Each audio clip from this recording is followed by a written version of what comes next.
मनुष्य एकमात्र ऐसा प्राणी है जो एक दीर्घ अनुभव के बाद, बहुत लंबे समय के बाद, कई पीढ़ियों के बाद अपने निहित सिद्धांतों को, पूर्व अवधारणाओं को, प्राचीन परंपराओं को, चाहे वो रूढ़ियाँ ही क्यों ना हो, बदलने के लिए बहुत मुश्किल से तैयार होता है। अपनी घनीभूत आदतों को बदलने में बहुत समय लेता है। अपनी मान्यताओं को बदलने के लिए नवीन प्रमाणों पर भरोसा बहुत कम करता है। नवाचार उसके लिए अभिशाप है।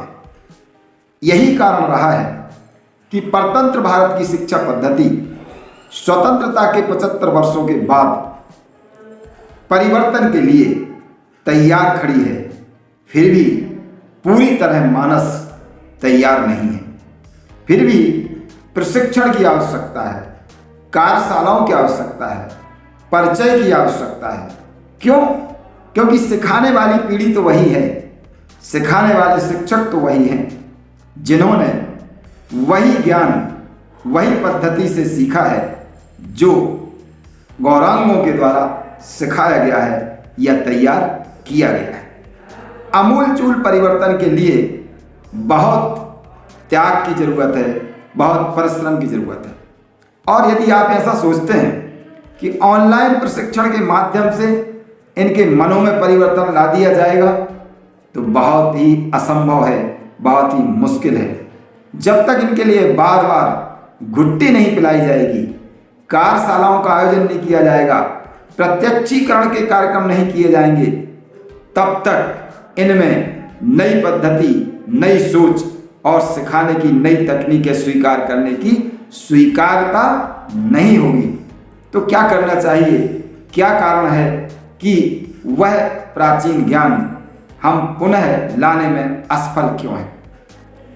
अनेक बार राजनीतिक मंचों से कुछ अलग अलग बातें होती हैं, जैसे पुनः 1000 गुरुकुल स्थापित किए जाएंगे। बात आती है सीएम राइज विद्यालय स्थापित किए जाएंगे। बिल्कुल सही बात है, सिद्धांत बहुत अच्छे हैं, प्रयास बहुत अच्छा है, धन बहुत अधिक लगाया जा रहा है और ऊर्जावान शिक्षकों की चयन की प्रक्रिया भी प्रारंभ हो चुकी है। अब हमें इस बात पर एक बार पुनरावलोकन करने की आवश्यकता है कि किन भूलों के कारण हम सफल अभी तक नहीं हो पाए, उन भूलों को ना दोहराया जाए। तो छोटी छोटी सी भूलें इस संक्षिप्त वीडियो में रखने का प्रयास हम करते हैं। पहली भूल, जीवन में विद्यार्थी अपने वास्तविक परिवेश से, अपने वास्तविक जीवन से, परिवार से सीखता है, लेकिन विद्यालय उसे अमूर्त ज्ञान सिखाता है, पुस्तकों में लिखा हुआ ज्ञान सिखाता है। ऐसा कहते हैं, पुस्तकथा तुया विद्या परहस्त गतम धनम कार्य काले समुत्पन्ने नासा विद्या नातर धनम।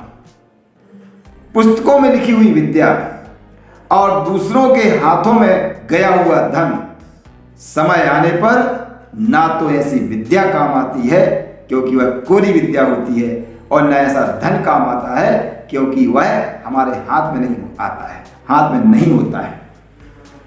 हाथ का दाम समय पर आवे काम, और हमारे अंदर की प्रायोगिक विद्या हमेशा जीवन में कौशल और जीवन में उपयोगी सिद्ध होती है, सार्थकता प्रदान करती है। यही कारण है कि नई शिक्षा नीति में वोकेशनल एजुकेशन के लिए बड़ा महत्व दिया गया है। उसके लिए स्किल इंडिया करके एक पाठ्यक्रम बनाया गया है। उसमें बहुत सारे पाठ्यक्रम हैं, और तो और कक्षा 6वीं, 7वीं, 8वीं के लिए प्री वोकेशनल एजुकेशन का सिद्धांत भी रखा गया है। तो हम पुस्तकीय ज्ञान की बजाय समाज में स्थित नैसर्गिक ज्ञान पर बल दें। दूसरी बात, रचनात्मकता पर बल दें, क्योंकि मस्तिष्क रचनात्मक बातों को जल्दी सीखता है। जबकि अभी हो ये रहा है कि किताबों में लिखी हुई परिभाषा, किताबों में लिखे हुए सिद्धांत उसी भाषा में, उन्हीं शब्दों में हुबहू जैसे कि तैसे परीक्षा में लिखने चाहिए, तभी आपको अंक मिलेंगे। यह परिपाटी हमें बंद करना पड़ेगी।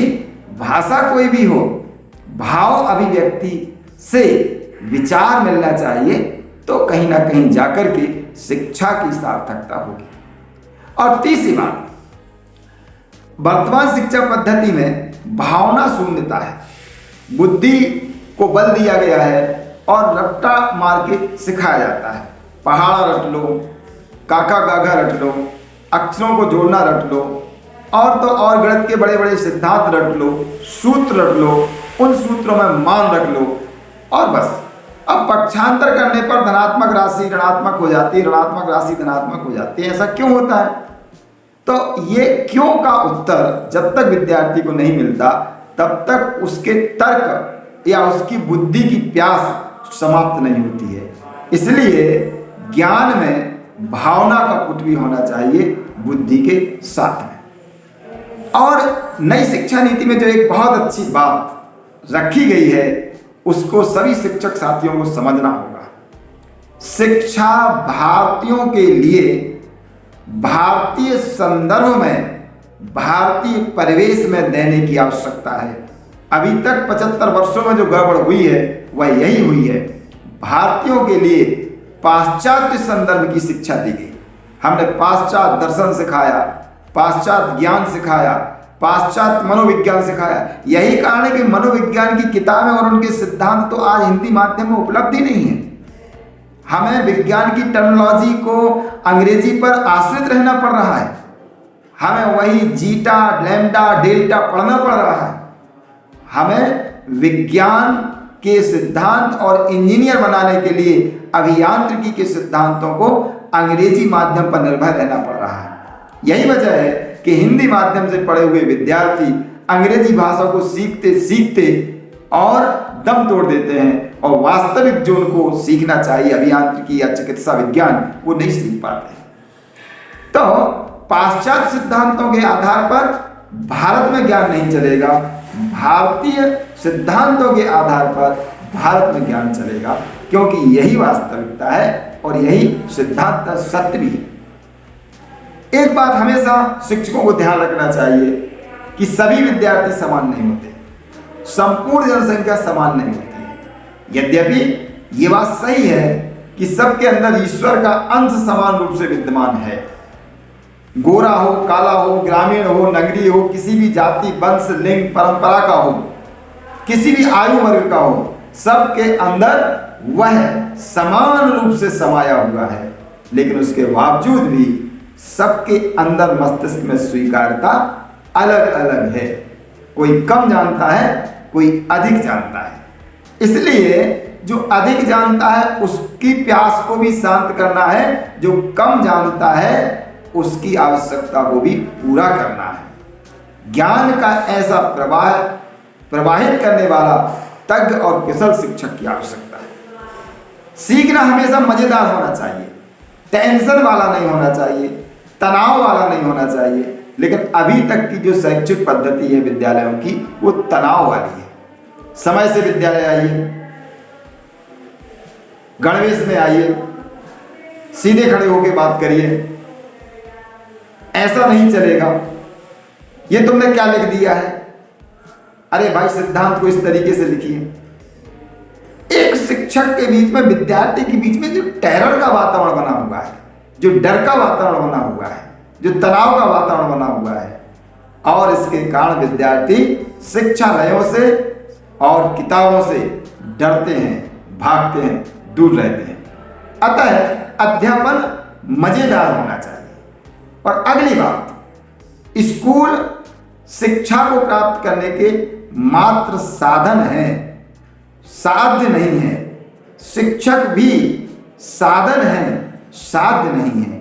लेकिन केंद्र में तो केवल विद्यार्थी ही है। इस बात को ध्यान में रख करेंगे, और विद्यालय के संसाधनों का, और विद्यालय को भी एक साधन के रूप में, शिक्षक को एक साधन के रूप में उपयोग होना चाहिए। कक्षा में विविधतापूर्ण से अध्यापन की एक समस्या है और उसके लिए कई बार चतुर्थ श्रेणी स्टाफ का उपयोग करना पड़ता है। चतुर्थ श्रेणी स्टाफ तो सामान्यतः आजकल राजाओं की तरह रहता है, वह उतना अच्छा काम नहीं कर पाता। जैसे हमें कक्षा को V आकार में जमाना है, हमें कक्षा को U आकार में जमाना है, हमें कक्षा को M आकार में जमाना है, हमें कक्षा को बाहर लगाना है, हमें चटाई और मैट के ऊपर बच्चों को बिठाना है।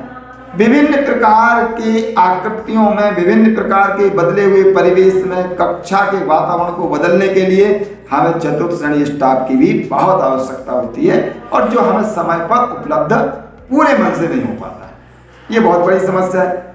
भारत के स्कूलों में शिक्षक अब होते जा रहे हैं, लेकिन चतुर्थ श्रेणी स्टाफ की बहुत कमी है, इसकी पूर्ति भी होना चाहिए। इस बात को ध्यान रखना चाहिए कि बच्चों को स्वतंत्र विचारक की तरह सोचने के लिए प्रेरित करना चाहिए।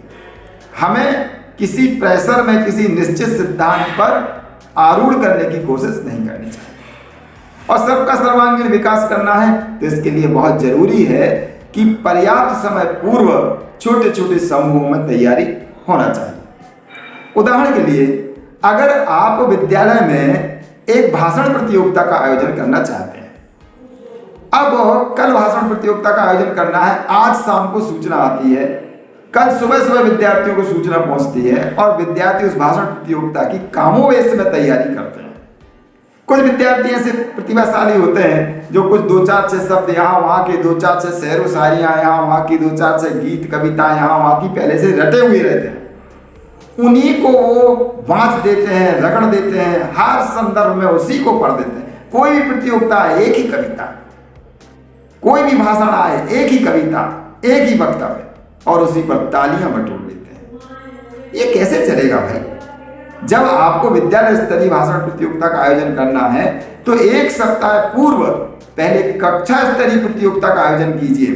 कक्षा के सभी विद्यार्थियों को बोलने का अवसर मिले, उसमें से चयनित होकर 3-3 विद्यार्थी आए और फिर जाके और जैसे माध्यमिक का, प्राथमिक का, उच्च माध्यमिक का, तो अलग अलग विद्यार्थियों को अवसर मिले। ऐसा करके प्रत्येक विद्यार्थियों में से छट करके और फिर उस फाइनल प्रतियोगिता के लिए 8-10 विद्यार्थी वक्ता के रूप में सामने आए।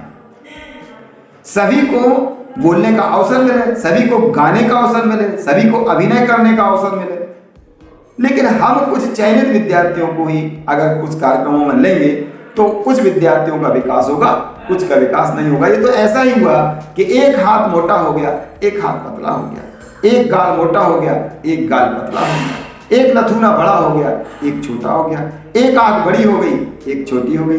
कैसा लगेगा ऐसा मनुष्य और कैसा लगेगा ऐसा समाज? अतः अगर आपको समाज का समान रूप से विकास करना है, विद्यार्थियों का समान रूप से विकास करना है, तो उनको प्रत्येक गतिविधि में सम्मिलित करने की कोशिश करनी चाहिए। जैसे विद्यालय का वार्षिक उत्सव आयोजित होता है तो विद्यालय के वार्षिक उत्सव में सभी विद्यार्थी मंच पर कैसे आए, अधिकांश विद्यार्थी मंच पर कैसे आए, इसका प्रयास होना चाहिए। और कभी भी इस बात की गुंजाइश बनी ही रहती है कि हर विद्यार्थी सब कुछ सीख सकता है, सिर्फ सिखाने की आपके पास तकनीकी होना चाहिए। तो मूलतः मेरा जो यह वक्तव्य है इस बात को समर्पित है कि 75 वर्षों से हमने लगातार संसाधनों का उपयोग किया है, धन का उपयोग किया है, राष्ट्र के शिक्षकों का उपयोग किया है। अनेक शिक्षक आए, नियुक्त हुए और रिटायर्ड हो गए, उसके बाद भी शिक्षा का स्तर नहीं सुधरा क्योंकि हमने विदेशी संदर्भ में भारतीय शिक्षा को सीखा है। हमने विद्यार्थी के नैसर्गिक ज्ञान की उपेक्षा की है, अमूर्त ज्ञान और किताबों पर आधारित ज्ञान और परिभाषाओं सिद्धांतों पर बल दिया है। हमने बच्चे की नैसर्गिक इच्छाओं को और उसकी भावनाओं को दमित किया है। हमने केवल वही सिखाया है जो मैं कहता हूं वह सही है, तुम जो कहते हो वो गलत है। तुम जो कहते हो तुम बच्चे हो, तुम नहीं जानते हो। हमने बच्चे को भगवान की मूर्त के रूप में पूज्य नहीं किया, उसको नहीं समझा, उसके कारण 75 वर्ष बर्बाद हो गए। अब नई शिक्षा नीति आई है, कम से कम हम अपने गुरुजनों से आग्रह करेंगे, शिक्षकों से आग्रह करेंगे कि ये पूरी शिक्षा नीति शांत चित्त से, शांत मन से पढ़ तो लें, समझ तो लें, इसके ऊपर प्रशिक्षण और कार्यशालाओं का विद्यालय स्तरीय आयोजन तो एक बार कर लें, तो निश्चित तौर पे हम परिवर्तन करने में सक्षम होंगे। शासन जब आदेश देगा तभी करेंगे, शासन जब कहेगा उतना ही चलेंगे। ऐसा कैसे चलेगा भाई? हमें अपने विद्यालय को अपने स्तर पर विकसित करना है तो हम उस दिशा में प्रयास करें। अपने विद्यालय की विद्यार्थियों के विकास के लिए विद्यालय स्तरीय कार्य योजना, प्रशिक्षण, कार्यशाला इनका आयोजन करें। जरूरत पड़े तो हम विद्यालय के समय में परिवर्तन करें, जरूरत पड़े तो हम छुट्टी इत्यादि लें, जरूरत पड़े तो उच्च अधिकारियों से अनुमति लेकर के और कुछ ना कुछ नवाचार करते रहें और करने की आवश्यकता भी है। सबको एक साथ जुटना होगा, तभी नई शिक्षा नीति के अनुरूप सभी विद्यार्थियों का विकास होगा। नहीं तो विद्यालय चल रहा है, शिक्षक चल रहे हैं, वही ढांचा वही ढर्रा चलता रहेगा और इससे कुछ नया होने वाला नहीं है। ऐसी अनेक नीतियां आई और अनेक नीतियां गई। इच्छा शक्ति के अभाव में ये नीति भी न चली जाए, इसके लिए सावधानी रखना है और सब गुरुजनों को प्रयास करना है। हमारे बड़बोलेपन के लिए हमें क्षमा करेंगे, ऐसी उम्मीद है। नमस्कार।